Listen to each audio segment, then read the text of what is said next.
Hi everyone, ಇವತ್ತು ಸೋಮವಾರ ಲಕ್ಷ್ಮಿ ಹಬ್ಬದ್ದು ಕಳಶಕಾಯಿನ ಏನು ಮಾಡಬೇಕು ಅಂತ ಕೆಲವ್ರಿಗೆ ಗೊತ್ತಿರಲ್ಲ. ಅದರಲ್ಲಿ ಸ್ವೀಟೇ ಮಾಡಬೇಕು. ಪೊಂಗಲ್ಲು ಇಲ್ಲಾಂದರೆ ಏನಾದರೂ ಸ್ವೀಟ್ ಮಾಡ್ಕೊಳ್ಳಿ, ಬಟ್ ಖಾರ ಮಾಡೋಂಗಿಲ್ಲ.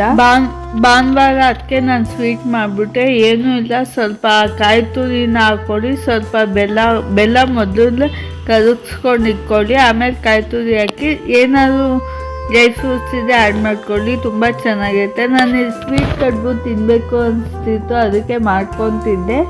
ಆಮೇಲೆ ನೀವು ಯಾವ ರೀತಿ ಮುದ್ದೆ ಮಾಡ್ಕೊತಿರೋ ರಾಗಿ ಮುದ್ದೆ, ಅದೇ ರೀತಿಯೇ ಸ್ವಲ್ಪ ನೀರು ಹಾಕಿ ಅಕ್ಕಿ ಹಸಿಟ್ಟು ಹಾಕಿ ಅದು ಕುದ್ದಾದ್ಮೇಲೆ ಸ್ವಲ್ಪ ಮೇಲ್ ಬರುತ್ತಲ್ಲ ಉಕ್ಕಕ್ಕೆ, ಆವಾಗ ಅಕ್ಕಿ ಹಸಿಟ್ಟು ಹಾಕೊಂಡು ಚೆನ್ನಾಗಿ ಒಂದು 10 ನಿಮಿಷ ಬೇಯಿಸ್ಕೋಬೇಕು ಹಬೆಲೇನೆ. ಆಮೇಲೆ ಚೆನ್ನಾಗಿ ಮಿಟ್ಕೋಬೇಕು. ನಾನು ಈ ಸಲ ತೆಳು ಮಾಡಿಕೊಟ್ಟೆ. ಆಮೇಲೆ ಎಲ್ಲಿ ಪಾತ್ರೆ ಬೇಯಿಸ್ಕೊಳ್ಳಿ. ನಾನು ತೆಳು ಮಾಡಿದ್ರಿಂದ ಕಿತ್ತೋಯ್ತು ಕಡುಬು ಎಲ್ಲ.